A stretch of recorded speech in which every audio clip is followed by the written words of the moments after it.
Good day, all, and welcome to another edition of Local Legislator Live at 11. I'm your host, Charles Gates, and we are with Andre St. George today, speaker, coach, mentor, and entrepreneur. And in case you're wondering what all the noise is in the background, this is why we call these raw interviews.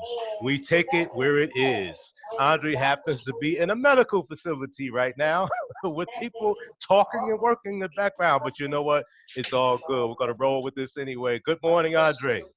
Hey man, great morning, man. I appreciate everything, allowing me to, be a guest on your show, man. Definitely inspired and looking forward to it. Good, good, good. Well, we want to get the movers and shakers out there, people who are making a difference in your community. We want you to know about them and about the work that they do. Now, Andre, what was your inspiration to becoming a coach and mentor? Well, my inspiration kind of came from me not seeing what I'm doing beforehand. Like I never had no mentor or coach kind of growing up, and it's something that I've since become a fan of.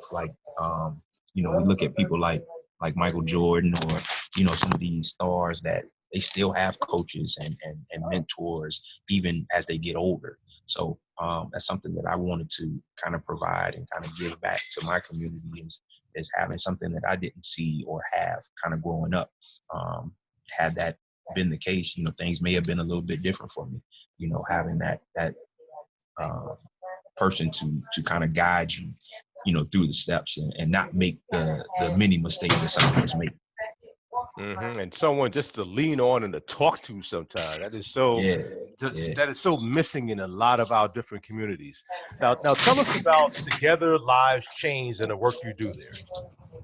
Well, with that organization, I was actually referred there to a good friend of mine, and this organization has been around for about 12 years now, and they are vendors through social services, and we provide a different array of programs designed to help teens out and help families and give them structure on social and emotional learning and different avenues to help inspire them and create leadership.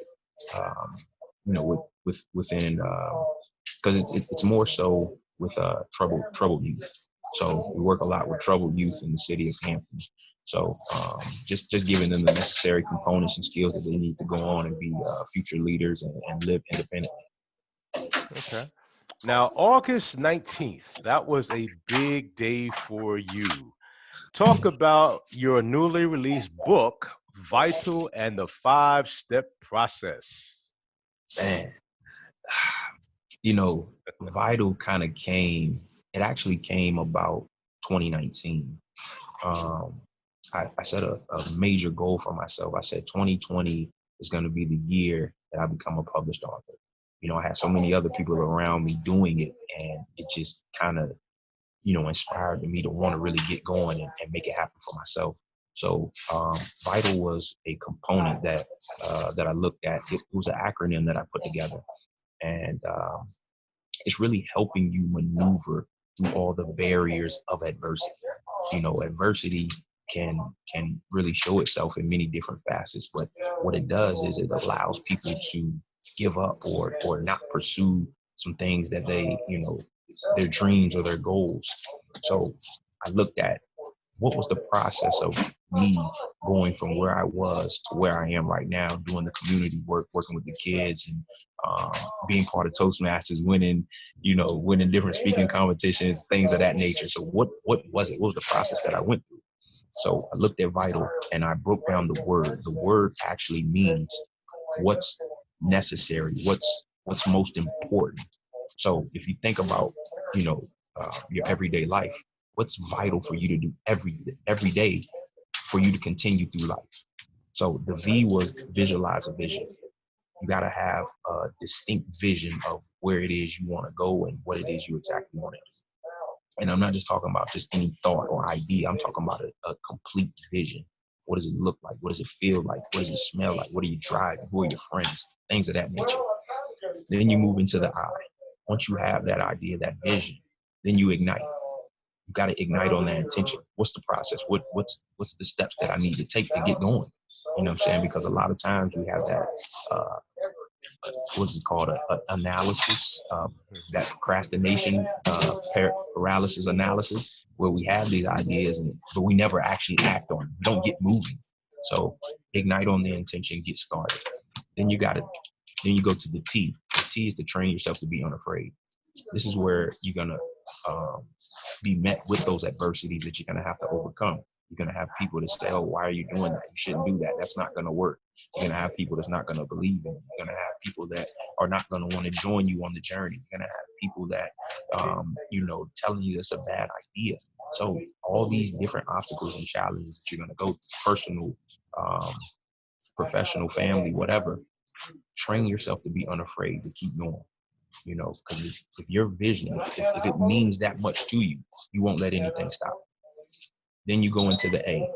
The A is act authentically. You have to be yourself. Your vision was given to you. It wasn't given to anybody else. So it was designed specifically for you. So act authentically, be who you are, because everybody else is taken. And then the L, the most important, for you to go from start to finish, the L is the most important, because you got to love what you do. You have to have some type of compassion and energy and love and appreciation for you doing what you're doing, because if you don't, then it'll be that much more easier for you to just give it up or quit, or not even get started. So you gotta love what you do, and when you put that process together, it can definitely take you from where you are to where you want to go. Fantastic. And that is Vital. New book out by Andre St. George. We'll talk about how you can purchase that book and where you can go to get it in a little bit. And Andre, it's so interesting you would mention the fact that people don't believe in you. Your friends, your family, you tell them something that's out of the box thinking, and they think, no, no, no, you shouldn't do that. You shouldn't do this. You shouldn't do that. You know what? My and I'm like you. My rebuttal to that is always, why not? Right, It's right, something that I want to do, and no one's going to stop me. And, our family and friends, we love them to death, but sometimes we've got to keep our distance from them. And because absolutely. they can be some of the most toxic people out there. No disrespect to my family, don't beat me up, but I'm just speaking the truth. Absolutely, I absolutely agree. I've always heard this, like, your friends and family, once you get to that desired level of success, oh, they'll come back. Don't worry about leaving them at first. They'll come back. They will come back. But unfortunately, some of them may have another agenda in mind. Absolutely. Well, Andre, what you also involved in a lot of different things. Now, what organizations have you worked with in terms of feeding the homeless? Now there is an organization in Newport News, Hilton Plaza.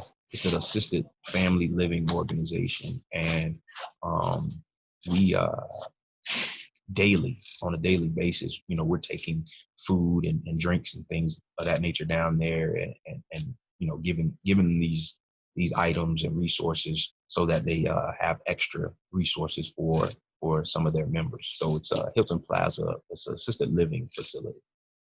Hmm, okay. And mentoring young adults. You also work with organizations through that component too. What are some of those organizations? Um, One in general was uh, a nonprofit out of Chesapeake that goes by the name of Oh Lord. Started by some good brothers that are uh, very involved in ministry, and they prior service members, and they started this nonprofit to mentor young men from the ages of, I think it was 10 to 17, and phenomenal group. I was actually one of the board members while I was there.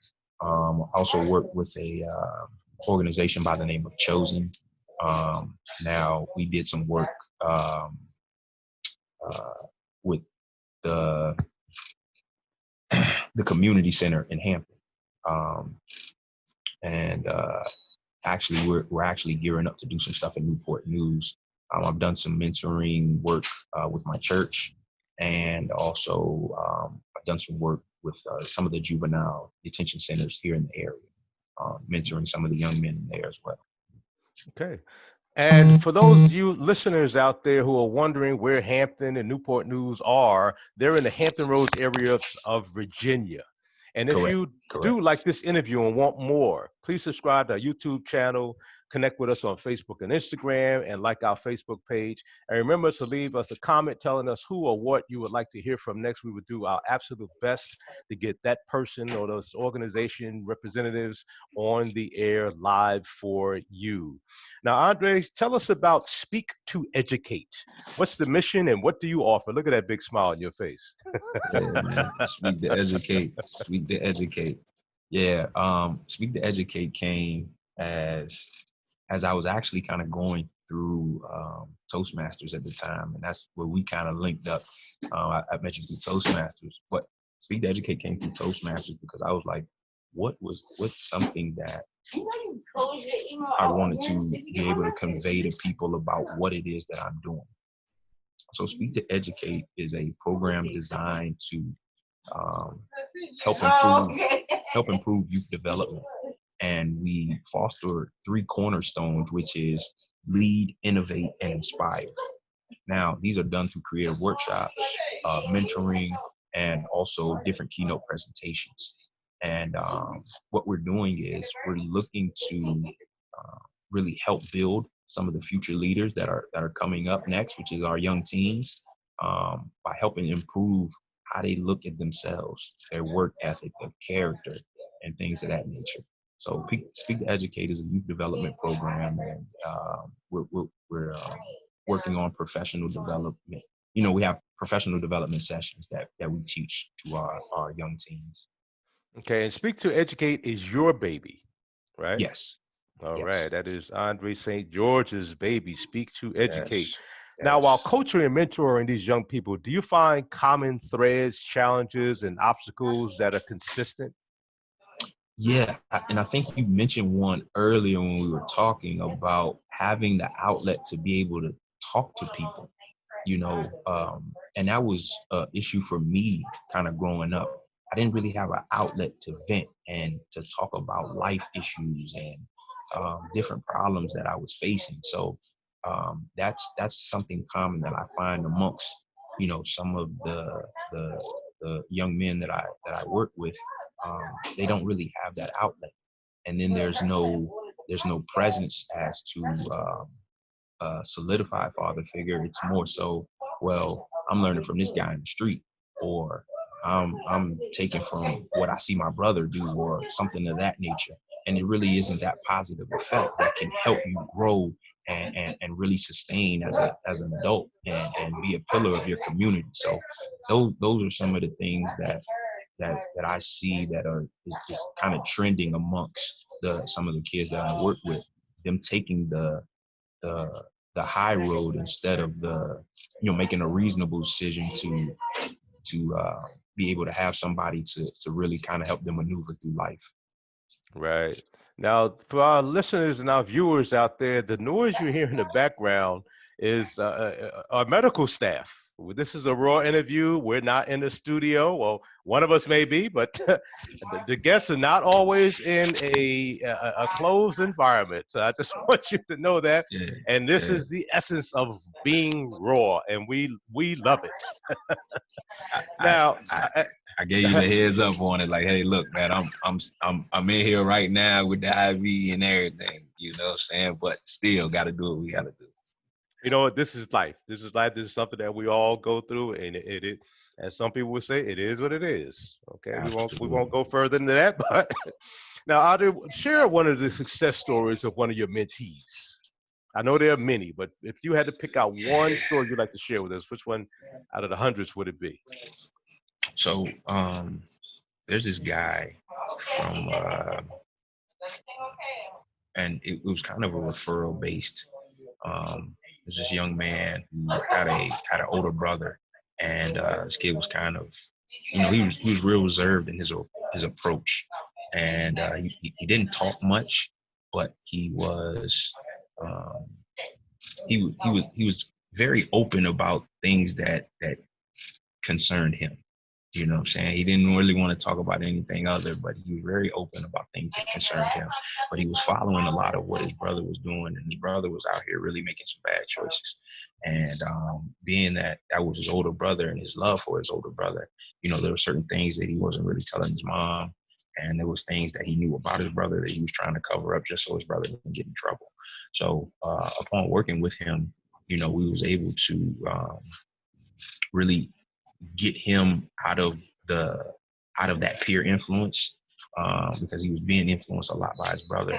And once we were able to kind of get him away from that and get him back on track to doing some of the things that he felt compassionate about and things, you know, really focusing in on his strengths, he was able to actually turn his grades around. Um, and he was able to pass, you know, um, because he was in eighth grade at the time when I started working with him. He was able to pass and go into the ninth grade. Now his brother kind of got in some trouble, but we was able to kind of separate him away from that, and uh, which allowed him to not be so much influenced by his brother's troubles and the road his brother was going down. And now he's more active, engaged in sports, and you know doing some different things right now to really help kind of foster and lead the way for where he's going. Very promising, very promising. But the guy was, you know, like I said, in the beginning, um, he was just following up behind his brother and doing what they were doing or doing what his brother was doing, and really trying to hang out and um, be somebody he wasn't. Now, do you find that this COVID environment is hampering some of the efforts or some of the attitudes from those kids that you work with? Somewhat, because it's a change on everybody, you know, not just the kids but parents and administrators and you know everybody. It's change on everybody. But what I find is that there's no there's not too many outlets for um, kids to be interacted with. You know, they're on a lot of programs right now due to COVID. There's not like we're just getting back into a phase where we're trying to see how school is going to go. That's going to be a structured process as well because of COVID. And um, what I see is that you know it's just gonna take some adjusting on all parts, you know, but you have to be willing to adjust. A lot of the work can still be done. It may be done virtually, but a lot of the work can still be done, and things can be implemented to still be able to reach and inspire these kids to do something different and help them change with the times as well. Good. Well, I would tell you, a few weeks ago we had Marvin Harris, one of the school board members from Newport News, was on the I'm show, familiar. I'm familiar, and Mr. Harris.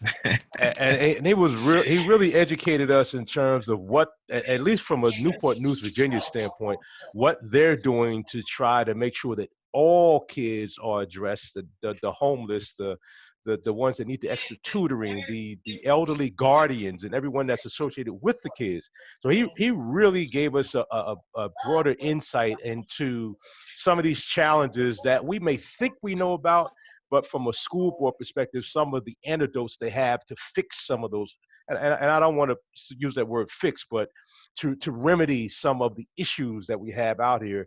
And I know Right. that you're doing big work in the community, and I have no doubt that you're working hand in hand with the school board and up on the different decisions that are making.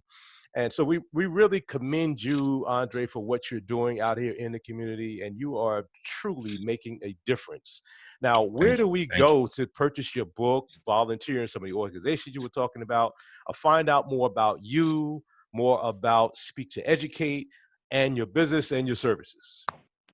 Well, definitely appreciate that. Thank you so much for the support. Um, my book is actually available on all platforms right now.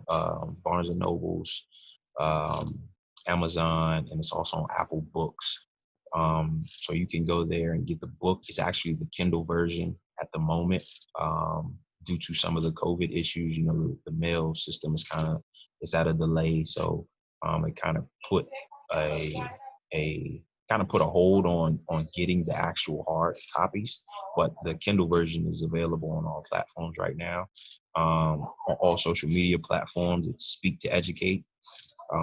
So all you got to do is you type that in: Twitter, Facebook, Instagram, Speak to Educate, all one word.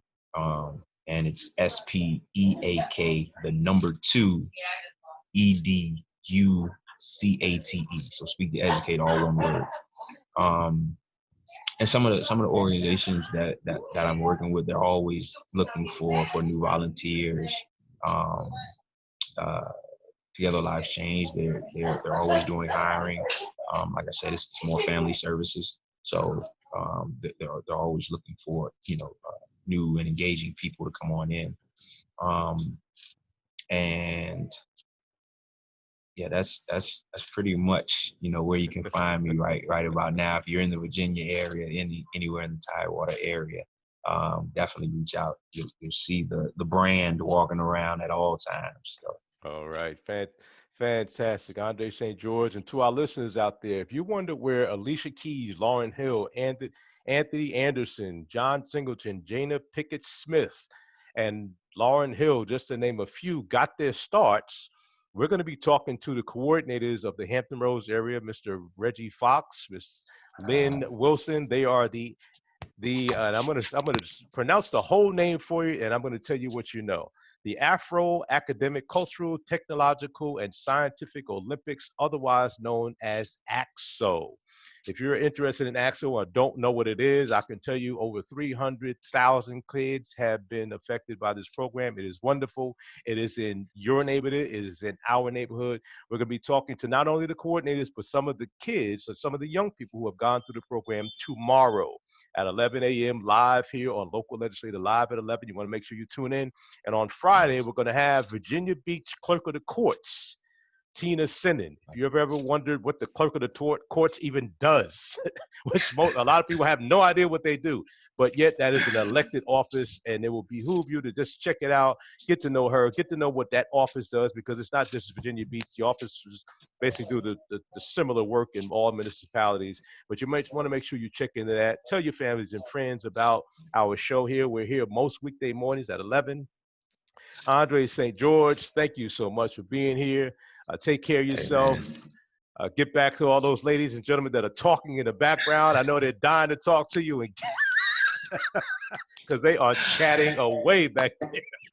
Hey, when I come in here, like it's just so much love because from the time that I've been coming to get these infusions, I come to the same place, have the same nurses, so they know me when I come in here.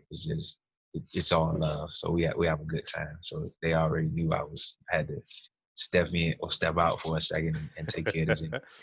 Even in a medical facility, it's still about connections and relationships and love. No Absolutely. doubt about it. Andre St. George, thank you so much. Thank you so much, viewers, for being here. Again, I'm Charles Gates. This is Local Legislator Live at 11, where, remember, we're not global, we're local. Local Legislator net is our component, where our mission is to be the premier source of local election information in the United States and an advocate for the sustainability of local businesses nationwide. Until tomorrow, take care, guys. Take care. Bye bye.